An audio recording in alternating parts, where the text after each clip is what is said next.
चंपकवन जंगल में टुनटुनी चिड़िया अपने माता पिता के साथ रहा करती थी। टुनटुनी चिड़िया की शादी कुछ ही दिन पहले बंटी कबूतर से हो जाती है। टुनटुनी चिड़िया अपनी लाइफ में बहुत ही खुश थी। ऐसे ही कुछ दिन बीत जाते हैं। ऐसे ही एक दिन टुनटुनी चिड़िया बाहर हॉल में बैठकर टीवी देख रही होती है। तभी वहां पर कालू कौआ आ जाता है। टुनटुनी बहन, बंटी कबूतर घर पे है क्या? मुझे उससे कुछ काम है। नहीं कालू भाई, बंटी जी घर पे अभी नहीं है। अगर कोई काम है तो आप मुझे बता दीजिए। वो टुनटुनी बहन, बंटी कबूतर आजकल दिखाई नहीं दे रहे हैं और उन्होंने घर का किराया भी नहीं दिया है, इसलिए मैं उनसे कुछ बात करना चाहता हूँ। लेकिन कालू भाई, ये घर तो हमारा है। नहीं टुनटुनी बहन, आपको कोई गलत फहमी हुई है।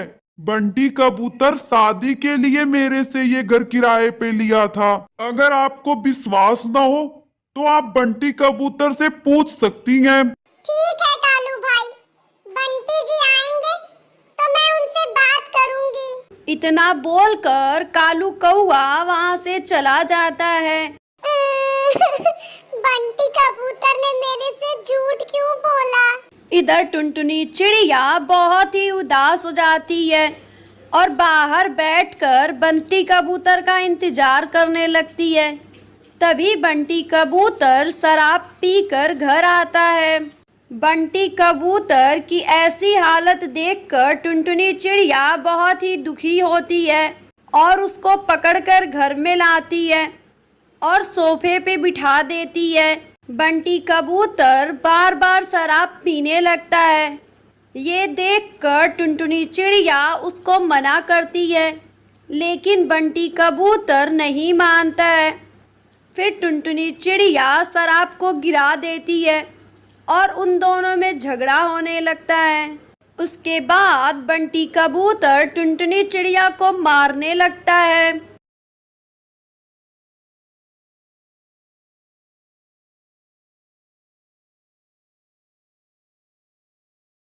उसके बाद टुनटुनी चिड़िया जंगल में इधर उधर घूमने लगती है।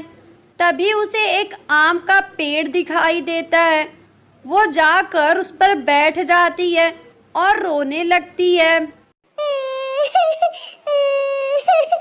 मैं कहाँ जाऊँ?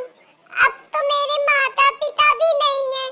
तभी पेड़ बोलता है, टुनटुनी, तुम क्यों परेशान हो?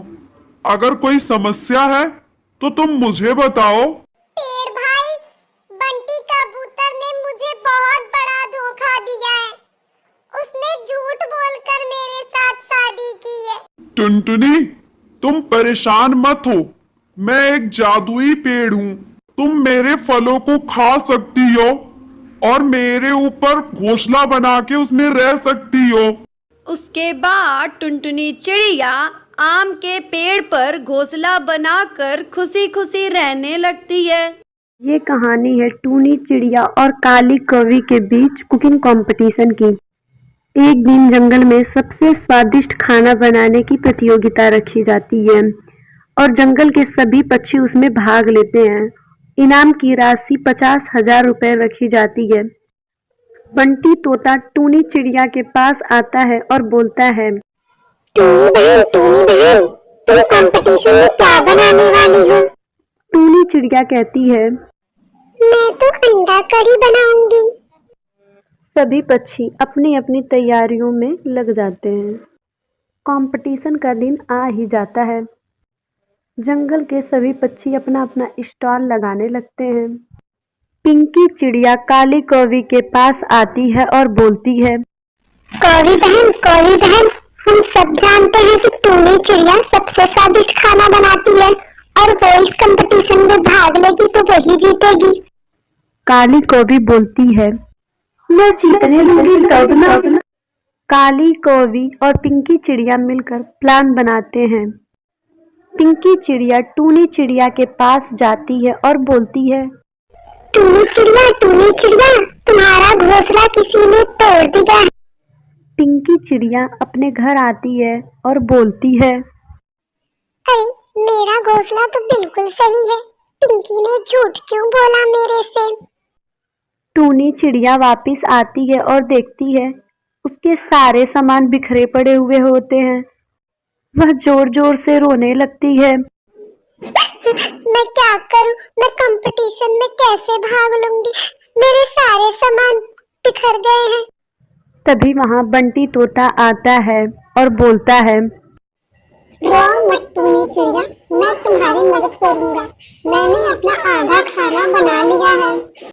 बंटी तोता टूनी चिड़िया की मदद करता है। सभी पक्षी अपना अपना खाना बनाने लगते हैं।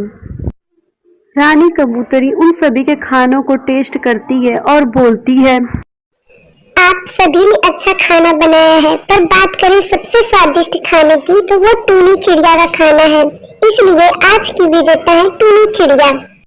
सभी पक्षी टूनी चिड़िया के लिए ताली बजाते हैं।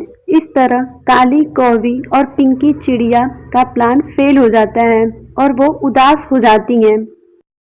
राजस्थान के जंगल में टूनी चिड़िया अपने पति चंपक के साथ रहती थी। एक दिन अचानक जंगल में आग लग जाती है।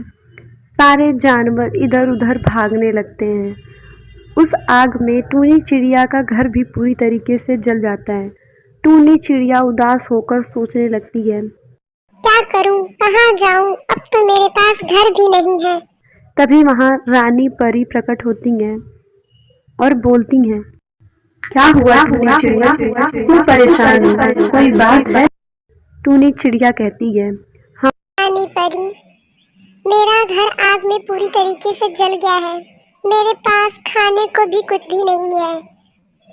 रानी परी अपनी छड़ी निकालती हैं और एक जादुई पेड़ प्रकट करती हैं। ये लो टूनी चिड़िया, ये एक जादुई पेड़ है, ये तुम्हारी मदद करेगा। टूनी चिड़िया बहुत खुश होती है और रानी परी को बोलती है, धन्यवाद रानी परी, आपने हमारी मदद की। अगले दिन जब टूनी चिड़िया और चंपक उठते हैं तो देखते हैं उस पेड़ पर बहुत सारी चॉकलेट लगी हुई होती हैं। टूनी चिड़िया बहुत खुश होती है और बोलती है, चंपक चंपक, क्यों ना हम चॉकलेट की दुकान लगाएं? चंपक बोलता है, हाँ टूनी चिड़िया, तुम सही कह रही हो। टूनी चिड़िया और चंपक उन सारी चॉकलेट को तोड़कर दुकान लगाते हैं। चॉकलेट ले लो, चॉकलेट। बहुत सारे पक्षी उनकी दुकान पर चॉकलेट लेने आते हैं। ऐसे उनका बिजनेस चलने लगता है। वे दोनों उन पैसों से अपने लिए घर लेते हैं और खुशी खुशी रहने लगते हैं।